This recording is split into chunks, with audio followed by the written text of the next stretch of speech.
Hey everyone, I'm Ashley. And I'm Ricky. And this is Crime Salad. Now, before we dive in, make sure that you're subscribed wherever you're listening. It really helps keep us telling these stories. And if you'd like to support Crime Salad, you can listen completely ad-free at patreon.com/crimesaladpodcast. And if you have a moment, please leave us a positive review on Apple Podcasts. So today's case spans more than 4 decades, with a mystery that started in the summer of 1983 and ended only a few months ago with an arrest no one thought would ever come. It's a story about a young woman searching for belonging in a counterculture community on the edge of rural Oregon. Someone who wanted peace, belonging, and independence, but instead met someone whose control and violence changed everything. She was just 27 years old when she mysteriously disappeared, and for 42 years her family held on to hope that she would be found, even when evidence suggested otherwise.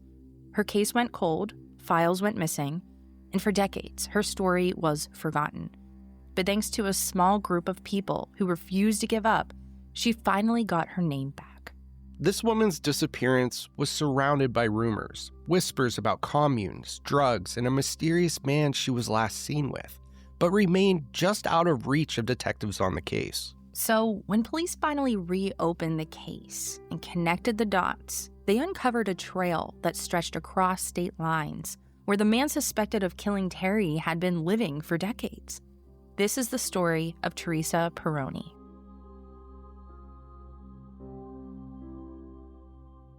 Before she was Teresa Peroni, she was Teresa Neal, or Terry, as everyone called her. She was born in either 1955 or 1956 to Phyllis Vincent and Lester Neal, and she grew up alongside her brother Russell.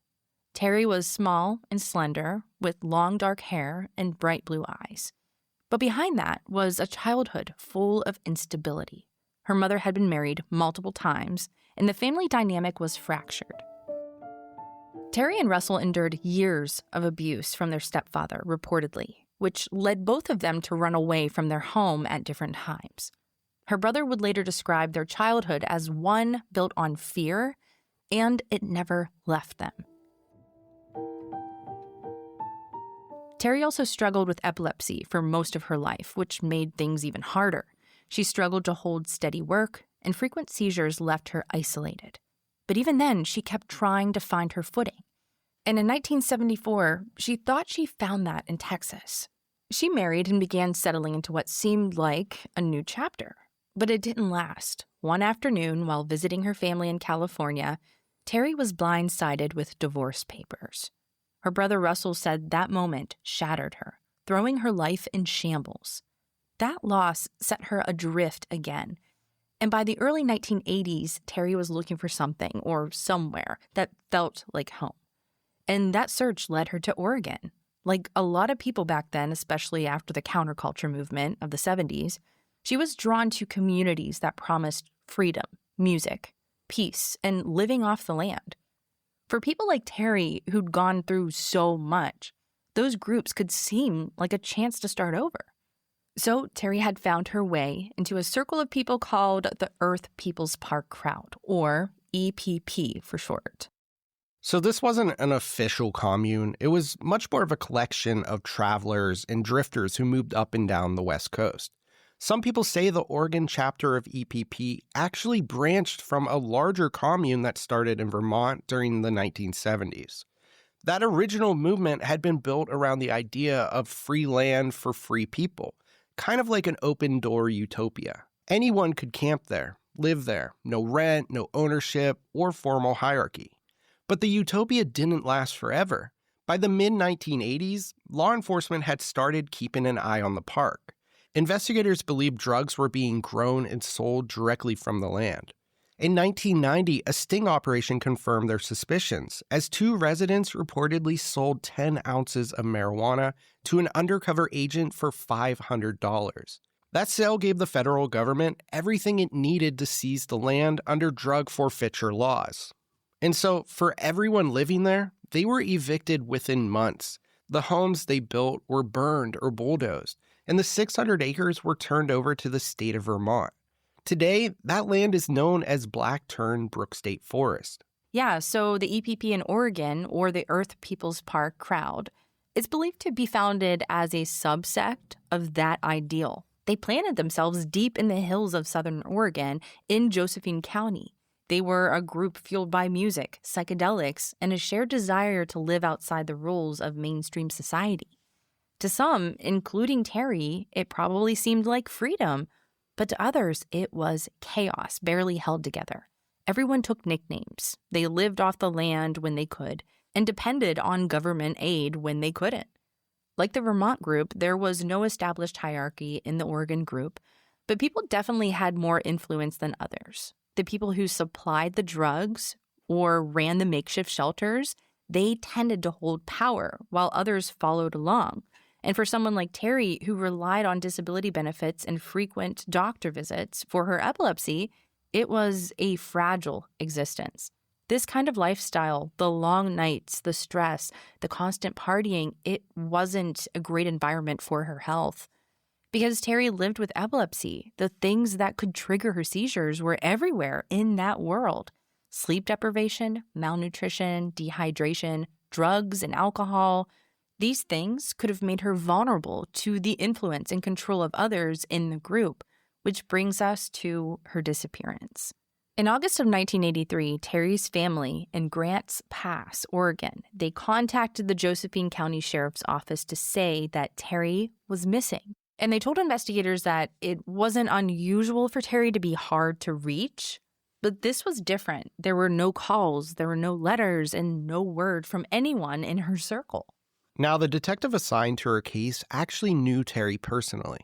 He had interacted with her before and thought tracking her down would be straightforward, but every lead he followed fizzled out.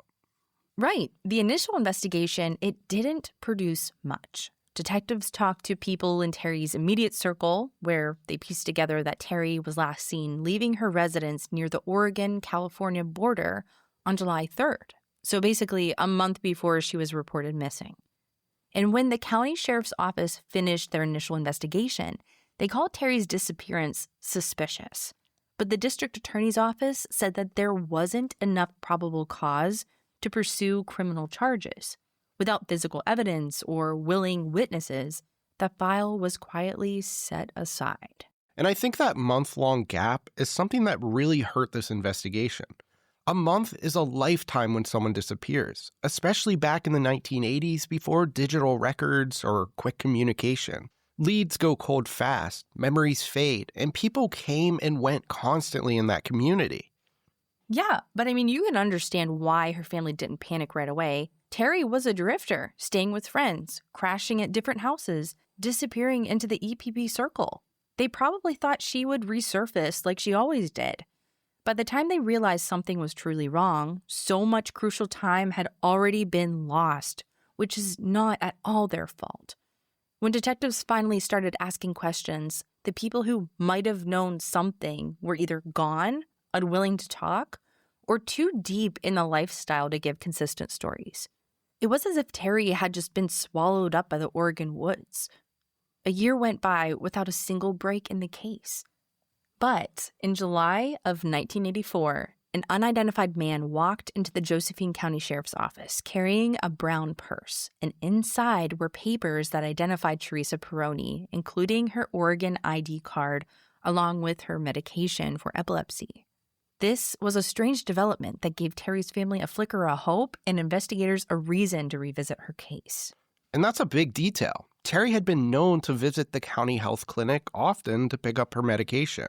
Her seizures were unpredictable, and without that medication, she couldn't go long without risking a medical episode. The fact that her purse and medication had turned up without her was immediately concerning.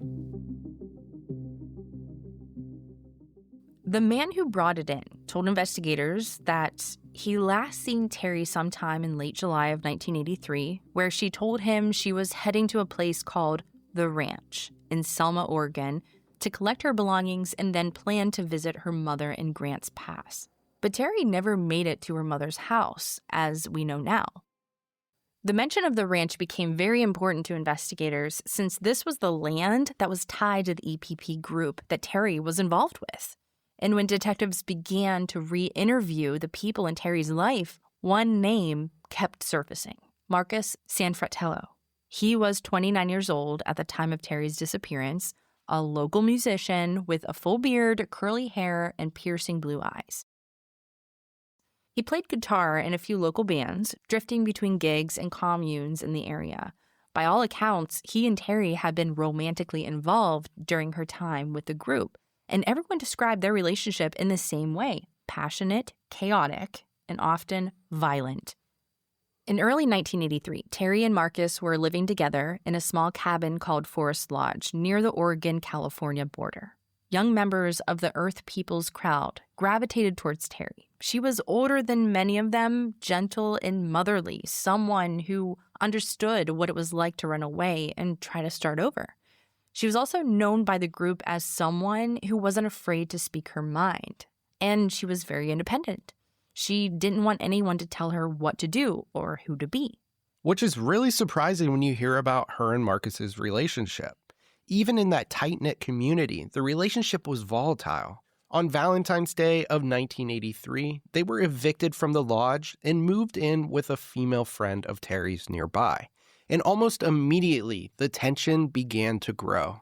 Yeah, so the roommate shares a lot about what happened between Terry and Marcus, which gives us a glimpse into what was going on in Terry's life leading up to her disappearance. In March of that year, Terry had become involved with a church and decided to be baptized. Her roommate and her brother, Russell, both remembered it vividly. Their mother and aunt were there, standing along the edge of a cold Oregon creek. Russell had the honor of lowering his sister beneath the water himself. And he said it felt like she was ready to leave the chaos of her old life behind. But Marcus, he didn't see it that way. Their aunt and the roommate, they later said that he was furious when Terry joined the church. He didn't want her finding strength or independence outside of him. And this was all according to these witnesses. And that's a huge red flag for abusive relationships because it's all about control. If Terry's faith was helping her rebuild her identity, which, remember, was described by many as independent and free-spirited, Marcus could have seen this church as a threat instead of a transformation. Exactly. And that anger, it boiled over almost immediately. The roommate later told police that an argument about the baptism, it turned physical, and Marcus shoved Terry during the fight. And in April, another argument erupted, this time over another man, someone from the commune everyone called Rat Trap. When the confrontation got physical again, Terry left and stayed with friends for a few days, possibly in California before returning. And by May 2nd of 1983, the cycle repeated again with a verbal fight turned violent. And again on May 7th. Each time, Marcus would storm out and then return a short time later. On May 11th, things got so bad that Terry left for California again. And when she came back a few days later, the roommate told Marcus he wasn't welcome in the home anymore. And honestly, I don't blame her. Imagine being in that situation. You're witnessing them fight and yell and all of this violence. And this is her home. She let them stay there out of kindness. I'd be fed up too. And on top of everything else, Terry's personal situation was getting worse. Her disability benefits had been cut off, which meant no food stamps and no steady access to her epilepsy medication. She started having more seizures, and without consistent medical care or stable housing, she was surviving day to day. That's when Rat Trap started spending more time with her. He would bring her drugs, mostly MDA, as people know as the love drug, and acid, which was what the EPP was known for using in their group. And some people believe Terry was using them to self-medicate, maybe even to dull her seizures now that she couldn't afford proper treatment. By late May, her life had become a tangled mess of survival and dependency. She was still connected to both Marcus and Rat Trap, sometimes romantically, sometimes financially. And witnesses later said that she was selling MDA and LSD for Rat Trap to pay back what she owed him for the drugs that she was using. According to the roommate, on May 28th, Terry made a trip to Crescent City in California for a sale. That same day, Rat Trap showed up at her home looking for his money, but when she wasn't there, he became enraged. The next morning, Terry returned from California and told her roommate that she was heading to Grants Pass to check in at the Social Security office.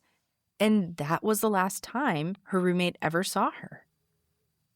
And it's so sad to see this all spiral in the months right after she had made an attempt to turn her life around. I mean, she joined a church, she got baptized, but it seemed like there were so many barriers in her way at the time. Her loss of benefits, her partner being completely unsupportive, she was vulnerable, and it doesn't seem like either of these guys were interested in keeping her safe. So from the outside looking in, there's two possible suspects here. I mean, every warning sign was there, but no one realized how close Terry was to vanishing for good. Despite these various emotionally charged situations now with two different men, her stepfather, David, remembered that even back in late 1982, months before anyone called her missing, the violence between Terry and Marcus had already reached alarming levels. David said Marcus had started trying to control everything Terry did. He told her where she could go, who she could see, and when she pushed back, his temper flared. And I'm going to give a warning here because we're going to talk about details of physical abuse.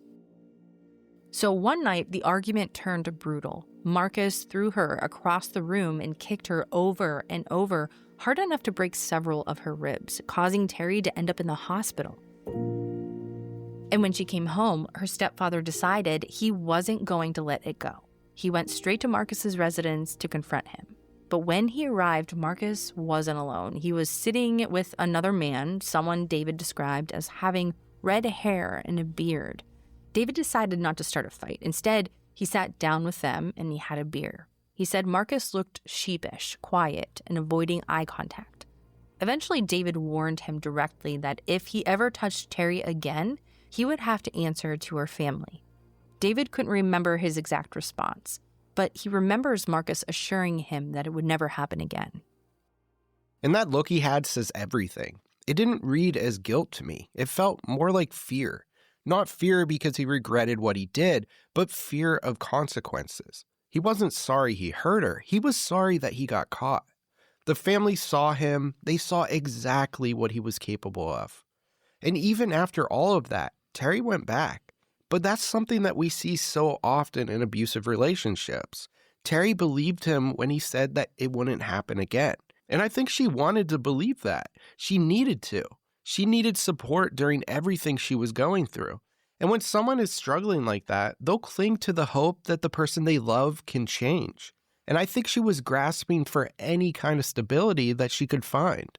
Stability, passion, or any type of connection. I mean, that on top of, the loss of her benefits and being isolated from her family in some ways, she probably felt like she didn't have many options. And by early July of 1983, tensions between Terry and Marcus, they reached a breaking point.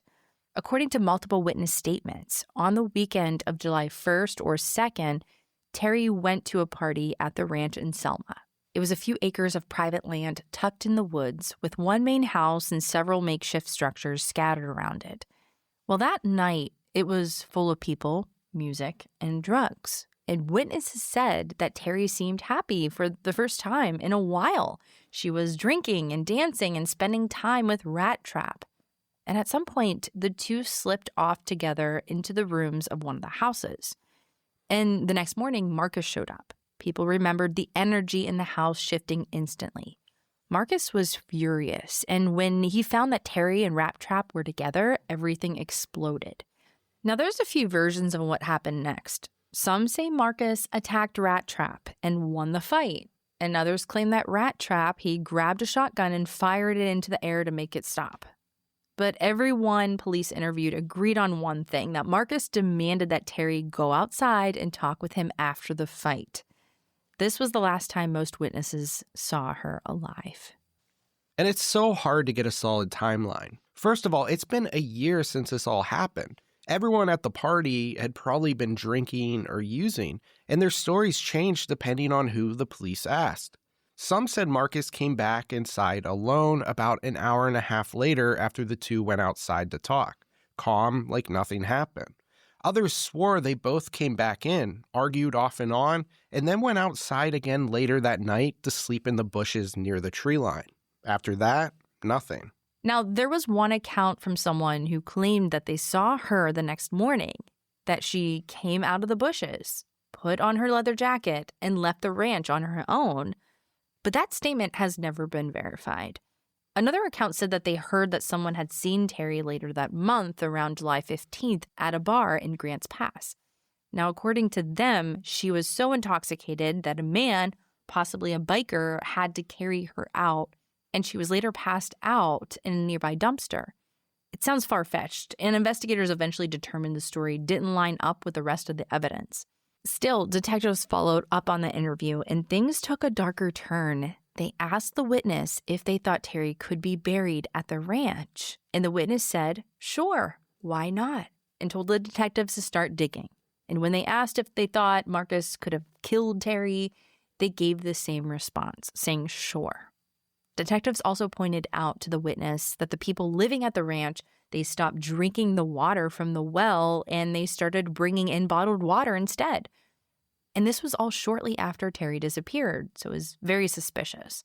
Now, according to the report, the witness got nervous when confronted with this information, saying that, well, it was either because the well water was bad and it wasn't good to drink, or it had dried up. Now, shortly after, the witness stopped cooperating altogether. So Marcus was the last person seen with Terry, at least according to evidence detectives had, which is still limited to the public. And now this very nonchalant attitude that Marcus could have killed Terry. It's interesting. And if we think back to what happened in Vermont, a lot of people of the EPP had a personal interest in keeping police off of that property. It doesn't leave a lot of room for quality, accurate information to be put out there. But the comments about the well are definitely weird. And because of that, investigators zeroed in on Marcus. So according to Josephine County Sheriff Dave Daniel, Marcus Sanfratello became a person of interest almost immediately after Terry's disappearance. But without any evidence, there wasn't enough to charge him, even with the new developments from witness statements. So this case stalled again. By August of 1985, Marcus Sanfratello was no longer in Oregon. He actually moved to Northern California, where he tried to start over. But it didn't take long for his violent behavior to surface again.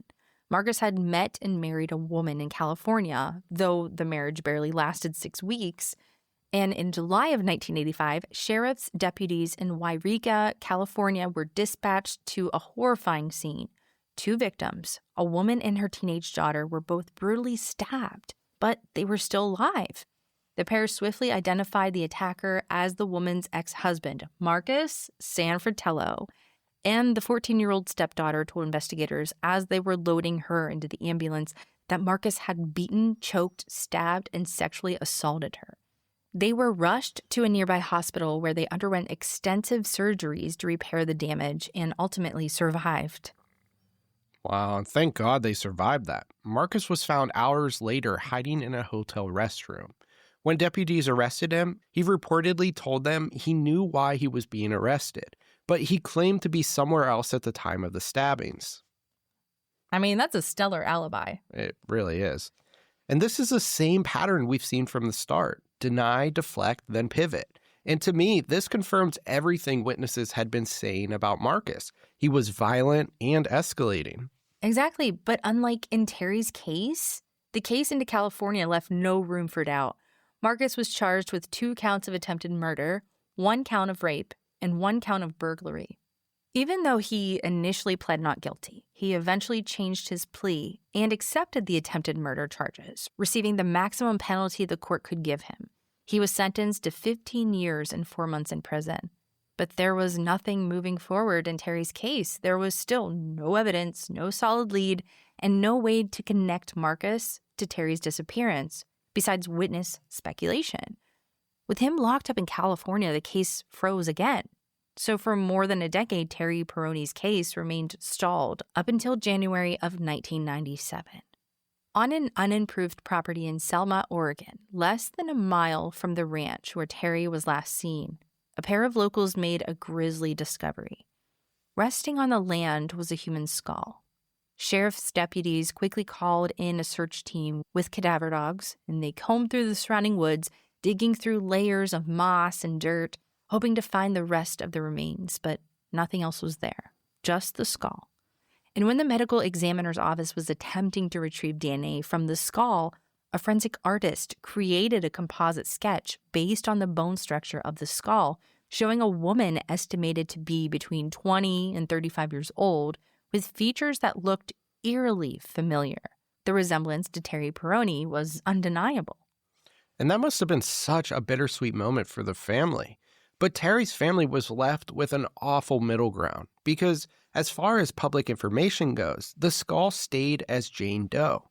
DNA testing wasn't nearly as advanced as it is now, and if the evidence wasn't perfect, you were basically out of luck.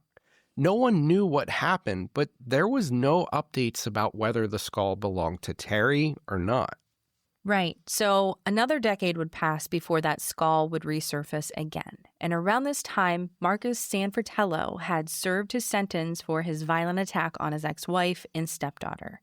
He eventually settled in Butte County, California to rebuild his life, moving between small towns north of Sacramento. But this freedom didn't last long.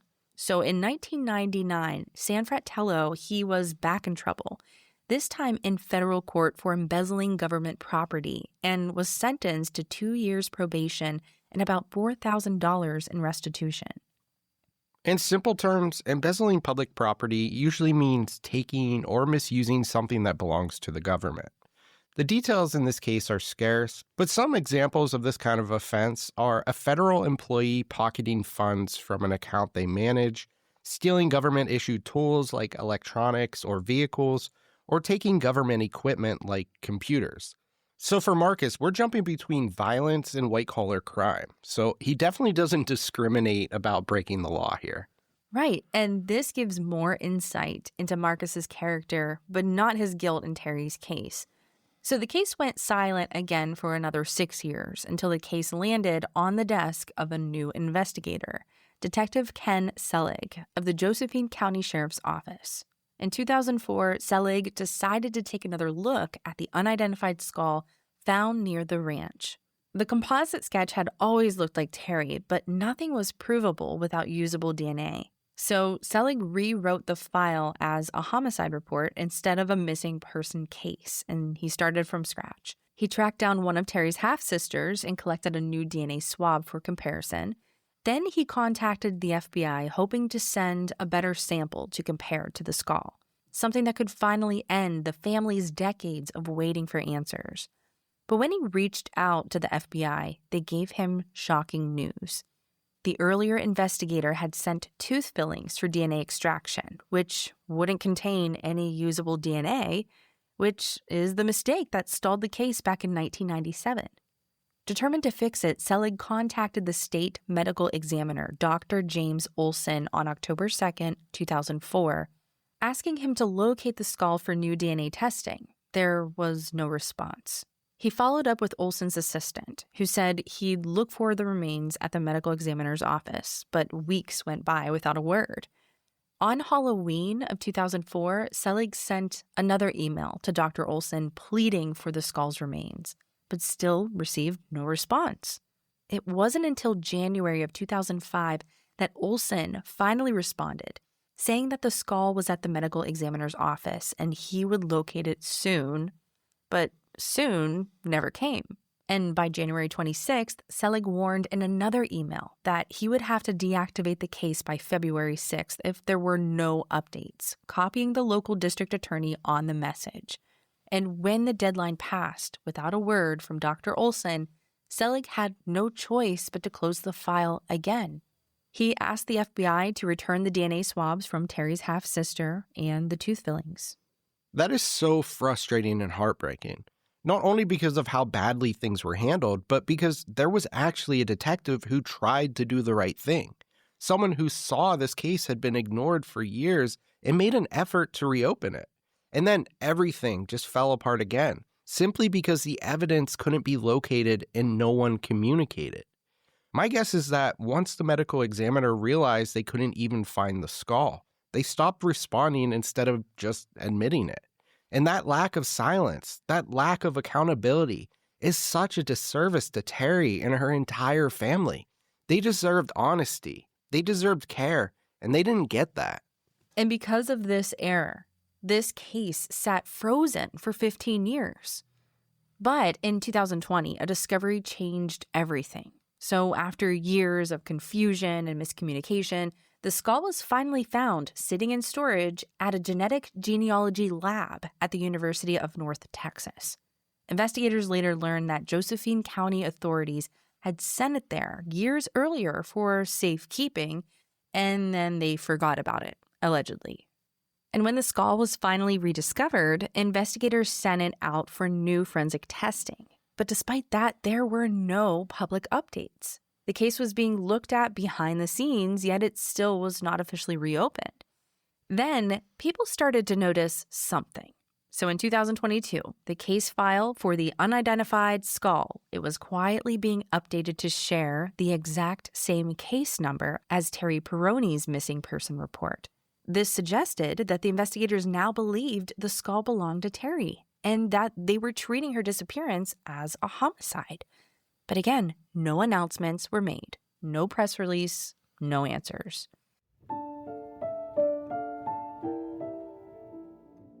Finally, in 2024, the Josephine County Sheriff's Office formally reopened the case with support from the Oregon Department of Justice. Investigators began tracking down anyone still alive who had been involved in the original investigation or who had personal knowledge of Terry's life around the time she disappeared. But all of this work was happening out of the public eye, quietly and without any updates to Terry's family or the community who had waited more than 40 years for answers. And there are reasons for that. Part of it is caution, part of it is strategy. When there's a big forensic breakthrough in a cold case, investigators have to keep that information really close.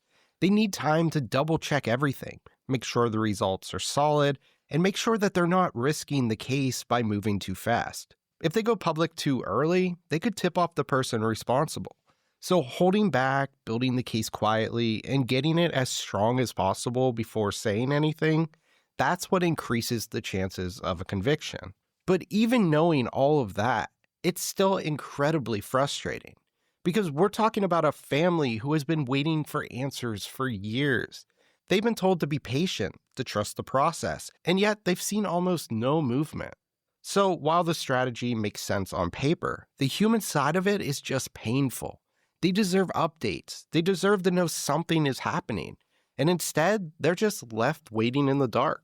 Right, but because the public didn't know this was happening, they started to act. Behind their own scenes, people were collecting newspaper articles, requesting records, and building their own cases.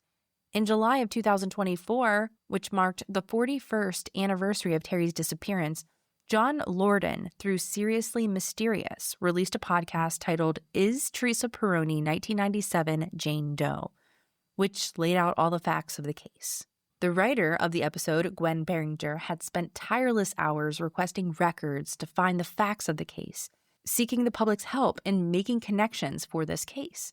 That podcast is where we got a lot of our information for this episode, as they have access to these records that are not available publicly.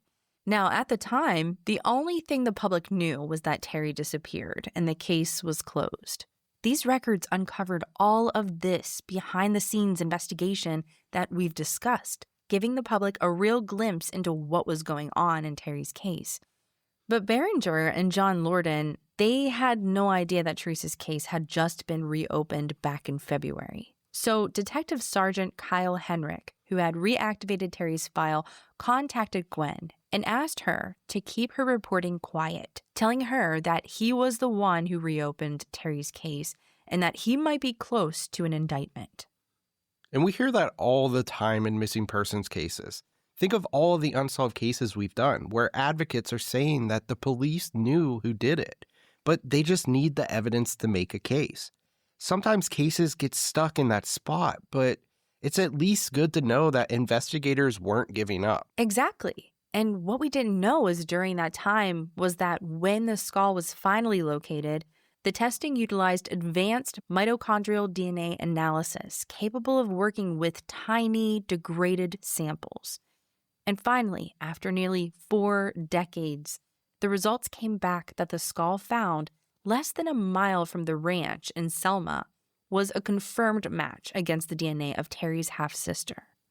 The skull belonged to Teresa Peroni. Since 2020, investigators had been using this forensic breakthrough to build a case against the only known and named suspect throughout the entire investigation, Marcus Sanfratello. On June 27th of 2025, just 5 months ago from the recording of this episode, the Josephine County Sheriff's Office announced that a grand jury had indicted Mark Anthony Sanfratello on the charge of second-degree murder in the death of Teresa Peroni. Investigators had been locating old witnesses, verifying DNA results, and piecing together what remained of a case that had gone cold before many of the detectives were even born. They had even sent additional DNA evidence to be tested against the skull, confirming completely that the skull belonged to Teresa Peroni and Marcus Sanfratello's involvement. In their official statement, the sheriff's office said that after 4 decades, they were finally able to take this critical step towards justice for Teresa and her family. The next morning, local law enforcement in Chico, California, was notified.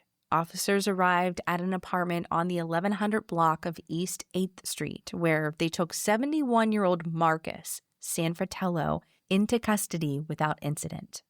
After the arrest, Terry's family was notified. It was the news they had known in their hearts for years, and the news that they had been waiting on for more than 4 decades a year. We tried to find out if Terry's mother is still alive, but we weren't able to confirm that.